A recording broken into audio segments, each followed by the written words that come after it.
ہر طرف خوشیوں کا منظر، ہر نظر ہے شادماں،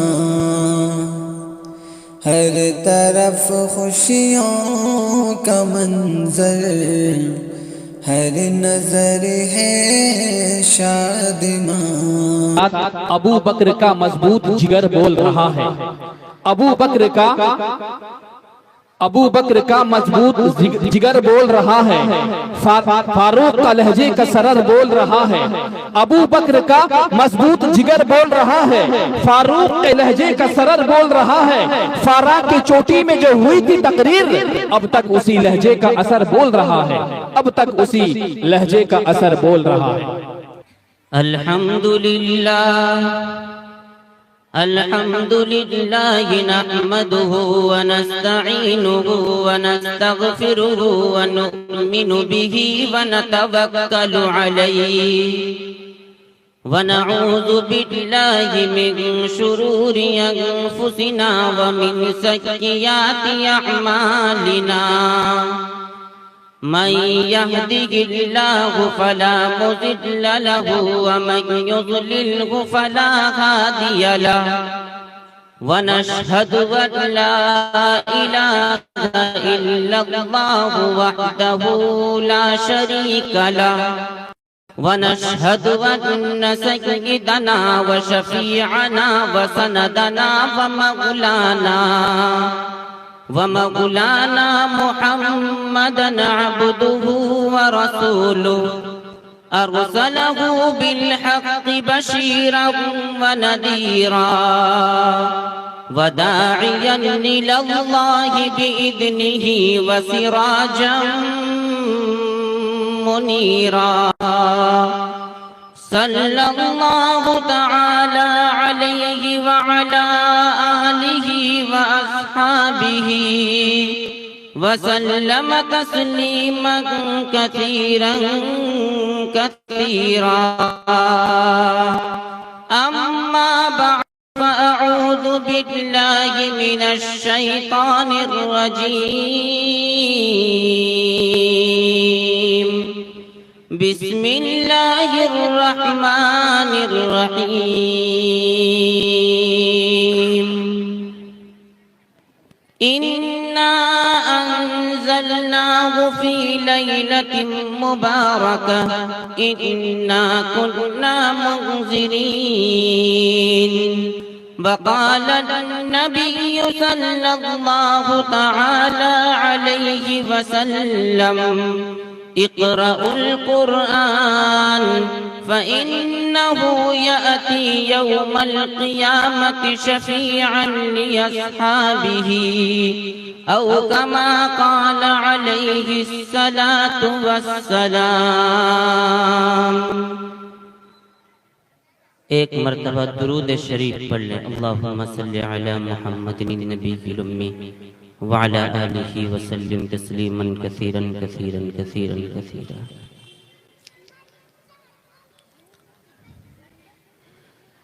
میرا جینا میرا مرنا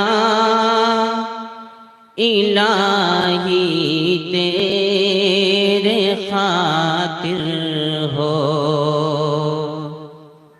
میرا جینا میرا مرنا الہی تیرے خاطر ہو، میرا رکنا میرا چلنا الہی تیرے خاطر ہو،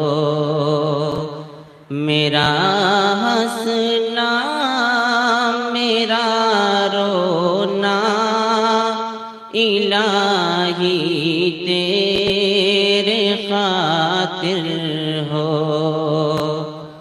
مساجد میں مجالس میں تو ہی تو ہے، تو ہی تو ہے، مساجد میں مجالس میں میرے دل میں ہی تو میرا جینا میرا مرنا الہی تیرے صدر جلسہ اسٹیج پر رونق افروز چیدہ چنندہ مقتدر معتبر علماء کرام، حضرات معزز سامعین کرام، بزرگان دین، پس پردہ بیٹھی ہوئی عزت دار میری مائیں اور بہنیں، اللہ کا احسان اور اس کا کرم ہے کہ اللہ تبارک و تعالی نے ہمیں اور آپ کو قرآن کے نسبت سے اس محفل میں بیٹھنے کی توفیق عطا فرمائی۔ میرے دوستو، میں آپ لوگوں کو ایک بات بتا دوں کہ یہ محفل اللہ اور اس کے رسول کے نام پر یہ محفل لگائی گئی ہے، یہ محفل قرآن کے نام پر لگائی گئی ہے۔ اس محفل میں بیٹھنے والے اتنے خوش نصیب ہیں، اللہ کے نبی حضور سید عالم محمد رسول اللہ صلی اللہ علیہ وسلم ارشاد فرماتے ہیں، حدیث قدسی ہے، اللہ فرماتے ہیں قد غفرت لهم وبدلت سیئاتهم حسناتهم۔ ایسے محفل میں بیٹھنے والوں کے اللہ گناہوں کو مٹا دیتے ہیں۔ تو میرے دوستو، میرے بزرگوں، میرے نوجوانوں، آپ لوگ یہ ارادہ کریں کہ ہم جم کر بیٹھیں گے، علماء اکرام کی باتوں کو سنیں گے اور اخیر میں دعا کر کے اس مجلس سے رخصت ہوں گے۔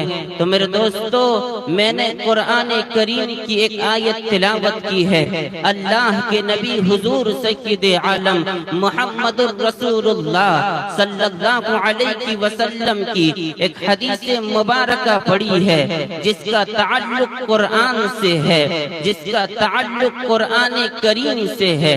اللہ کے نبی حضور سید عالم محمد رسول اللہ صلی اللہ علیہ وسلم اس قرآن کریم کے متعلق ارشاد فرماتے ہیں، اللہ کے نبی فرماتے ہیں کہ فضل کلام اللہ علی سائر الکلام کفضل اللہ علی خلقہ۔ اللہ کے نبی فرماتے ہیں کہ قرآن کریم کی فضیلت تمام کتابوں کے اوپر ایسی ہے جیسے اللہ کی فضیلت تمام مخلوقات کے اوپر ہے۔ جس طرح اللہ تبارک و تعالی کی فضیلت تمام مخلوقات کے اوپر ہے، اللہ نے تقریباً 18,000 مخلوقات پیدا کیے، لیکن اللہ تبارک و تعالی کو ان 18,000 مخلوقات کے اوپر فضیلت حاصل ہے۔ اسی طرح قرآن کریم کو تمام کتابوں کے اوپر فضیلت ہے۔ میرے دوستو، میرے بزرگوں، میرے نوجوانوں، یاد رکھو اللہ نے قرآن کریم کو اتنا اونچا مقام دیا ہے۔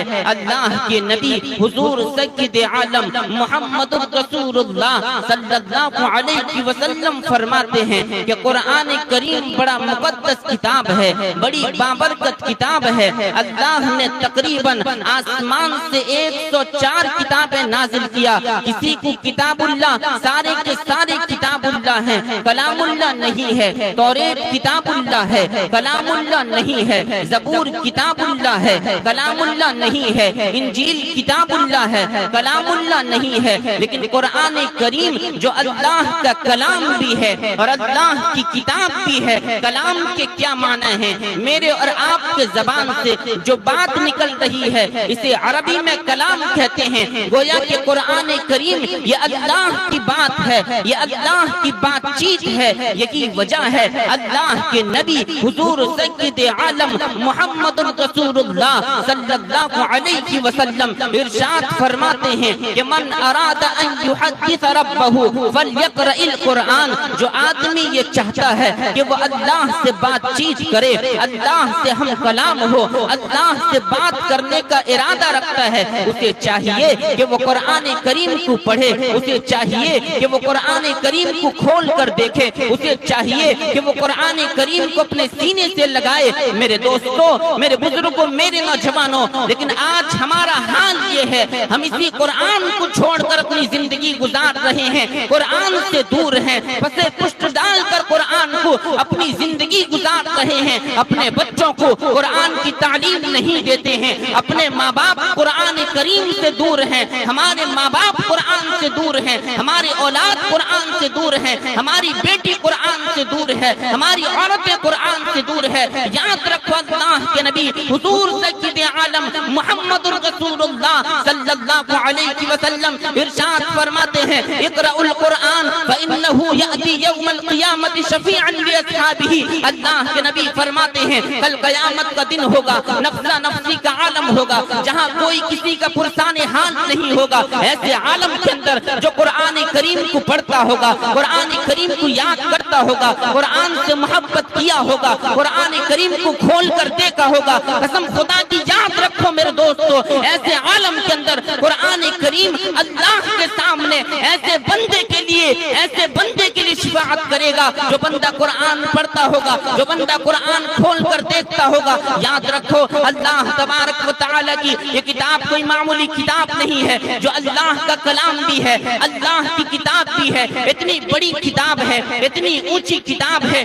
اتنا پاکیزہ کلام اللہ کا ہے۔ اللہ تبارک و تعالی نے اس کے نزول کا اتنا بہترین انتظام کیا ہے۔ اللہ نے قرآن نازل کیا رمضان جیسے مقدس مہینے کے اندر، بابرکت مہینے کے اندر اللہ نے قرآن کو نازل کیا ہے۔ اللہ فرماتے ہیں شہر رمضان الذی انزل فیہ القرآن، اللہ فرماتے ہیں ہم نے قرآن کو نازل کیا رمضان کے مہینے کے اندر، قرآن کو نازل کیا مقدس مہینے کے اندر، پاکیزہ مہینے کے اندر۔ میرے دوستو یاد رکھو، یہ قرآن اتنا اونچا کتاب ہے، اللہ نے قرآن کریم کو اتنا پاورفل بنایا ہے۔ یہ قرآن جو اللہ کا کلام ہے، اللہ تبارک و تعالی قرآن کریم کے نزول کا وقت ہوا، اللہ تبارک و تعالی اسی قرآن کریم کو پہاڑ کو دینا چاہا، انکار کر دیا، زمین کو دینا چاہا، انکار کر دیا، آسمان کو دینا چاہا، انکار کر دیا۔ اللہ کے یہ قرآن کو پہاڑ بھی برداشت نہیں کر سکتا ہے۔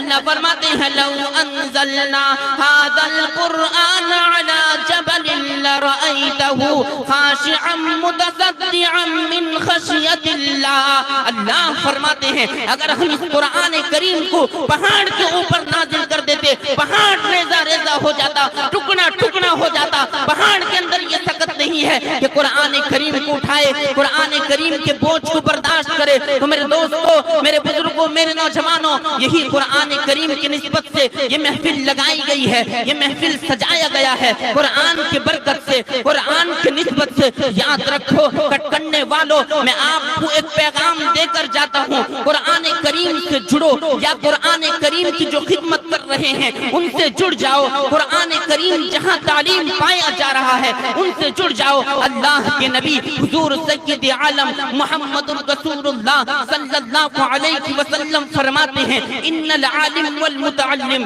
اذا مر على قرية فإن الله يرفع العذاب عن مقبرة تلك القرية 40 يوما او كما قال النبی صلی اللہ علیہ وسلم۔ اللہ کے نبی فرماتے ہیں میرے دوستو یاد رکھو، یہ نبی کی بات ہے، میری بات نہیں ہے، آپ کی بات نہیں ہے۔ اگر میری بات ہوتی تو جھوٹی ہو سکتی ہے، اگر آپ کی بات ہوتی تو جھوٹی ہو سکتی ہے، لیکن اللہ کے نبی کا فرمان ہے۔ یاد رکھو نبی فرماتے ہیں ایک عالم دین اور ایک طالب علم، ایک قرآن کا پڑھانے والا اور ایک قرآن کا پڑھنے والا اگر کسی گاؤں سے گزر جاتا ہے، کسی بستی سے گزر جاتا ہے، اللہ تبارک و تعالی 40 دن کے لیے اس گاؤں کے قبرستان سے عذاب کو ہٹا دیتے ہیں۔ میرے دوستو یاد رکھو آپ کتنے خوش نصیب ہیں، آپ کے بستی کے اندر یہ مدرسہ سبیل الرشاد آپ کے گاؤں کے اندر قائم ہے، یہاں طلبہ عزیز قرآن کریم کو پڑھتے ہیں, اپنے سینے میں قرآن کو اٹھاتے ہیں. اللہ کے نبی حضور محمد رسول اللہ صلی اللہ علیہ وسلم فرماتے ہیں ایسے گاؤں کے قبرستان سے 40 دن کے لیے عذاب کو ہٹا دیا جاتا ہے. آپ کتنے خوش نصیب ہیں. یاد رکھو اللہ کے نبی سرور کونین حضور محمد رسول اللہ صلی اللہ علیہ وسلم فرماتے ہیں علیکم بمجالس العلماء واستماع کلام الحکماء فإن اللہ تبارک و تعالی یحیی الارض المیت بنور الحکمہ کما یحیی الارض المیت بماء المطر. اللہ کے نبی فرماتے ہیں اگر تم یہ چاہتے ہو تمہارا ایمان تر و تازہ رہے, اگر تم یہ چاہتے ہو تمہارے ایمان میں بڑھوتری ہو, اگر تم یہ چاہتے ہو تمہارا ایمان مضبوط ہو, تو تمہیں کمپلسری لازمی قرار دیا اللہ کے نبی نے, تم علماء کی مجلس کو لازم پکڑو, علماء کے ساتھ بیٹھنے کو لازم پکڑو. جس طرح مردہ زمین بارش کے گرنے کی وجہ سے ہریالی اگا دیتی ہے, اسی طرح اگر تم علماء کے پاس بیٹھو گے اللہ تمہارے ایمان کو مضبوط کر دیں گے. میرے دوستو, میرے بزرگوں, میرے نوجوانوں, یہی وجہ ہے یہ مدرسہ آپ کے گاؤں میں ہے. اس مدرسہ کا ہاتھ بٹانا آپ کے اوپر ضروری ہے. آپ علماء کے ہاتھوں کو مضبوط کریں. جب تک یہ مدرسہ قائم ہے دنیا کا نظام قائم رہے گا. جس دن مدرسہ ختم ہو جائے گا یاد رکھو اللہ دنیا کے سارے نظام کو تہس نہس کر دیں گے. میرے دوستو, میرے بزرگوں, میرے نوجوانوں, یہ قرآن کریم مٹنے والی چیز نہیں ہے. اللہ کا پاکیزہ کلام یہ مٹنے والی چیز نہیں ہے. اگر قرآن مٹنے والی چیز ہوتی یاد رکھو دشمنان اسلام لاکھ کوشش کیے قرآن کریم کو مٹانے کے لیے, لیکن اس کے ایک حرف کو بھی مٹا نہیں سکے.